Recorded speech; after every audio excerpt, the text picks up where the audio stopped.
এই সেই নিম গাছ, যেই নিম গাছের নিচে আমাদের গৌরাঙ্গ মহাপ্রভু জন্মগ্রহণ করেছিলেন।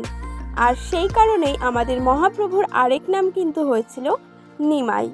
দৃশ্য আমাদের ছোট্ট নিমাই, আমাদের গৌরাঙ্গ মহাপ্রভু শুয়ে আছে সচী মাতার কোলে।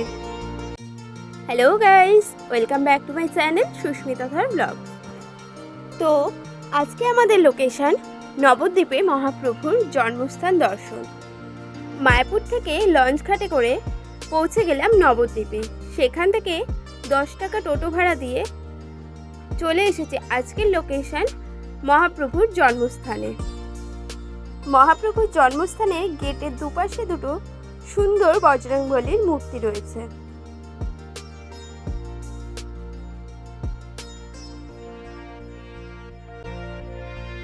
মহাপ্রভুর জন্মস্থানে ঢুকেই প্রথমেই ডান পাশে সুন্দর দুটি খড়ের চালা বিশিষ্ট ঘর তৈরি হচ্ছে, আর এটিও নতুন তৈরি হয়েছে। খুব সুন্দর লাগছে এই অশ্বারোহীর। মহাপ্রভুর জন্মস্থান দর্শনের সময় কিন্তু সকাল 8টা থেকে দুপুর 1টা অবধি, আর ওইদিকে বিকেল 4টে থেকে রাত 8টা পর্যন্ত। তোমরা যারা দর্শন করতে আসবে অবশ্যই এই টাইমটা মেনটেন করে আসবে।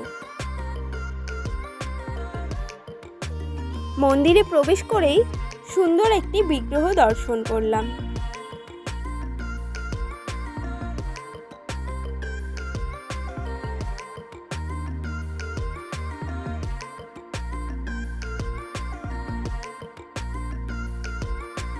এই সেই নিম গাছ, যেই নিম গাছের নিচে আমাদের গৌরাঙ্গ মহাপ্রভু জন্মগ্রহণ করেছিলেন। আর সেই কারণেই আমাদের মহাপ্রভুর আরেক নাম কিন্তু হয়েছিল নিমাই, যেহেতু নিম গাছের নিচে মহাপ্রভু জন্মগ্রহণ করেছিলেন। খুব সুন্দর একটি জায়গা, তোমরা সকলে অবশ্যই একবার এসে দর্শন করে যাবে।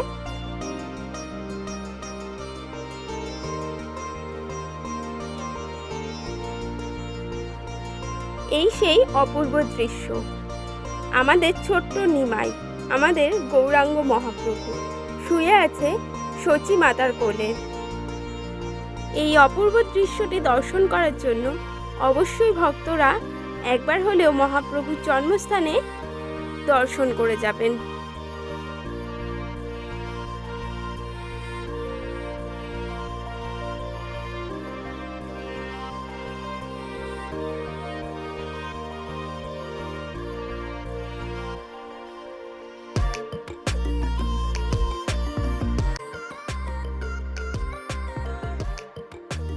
আমার ভিডিওটি যদি ভালো লেগে থাকে অবশ্যই একটি লাইক করে কমেন্টের মাধ্যমে আপনার ব্যক্তিগত মতামত জানিয়ে আমার চ্যানেলটি অবশ্যই সাবস্ক্রাইব করে দেবেন নেক্সট ভিডিও পাওয়ার জন্য।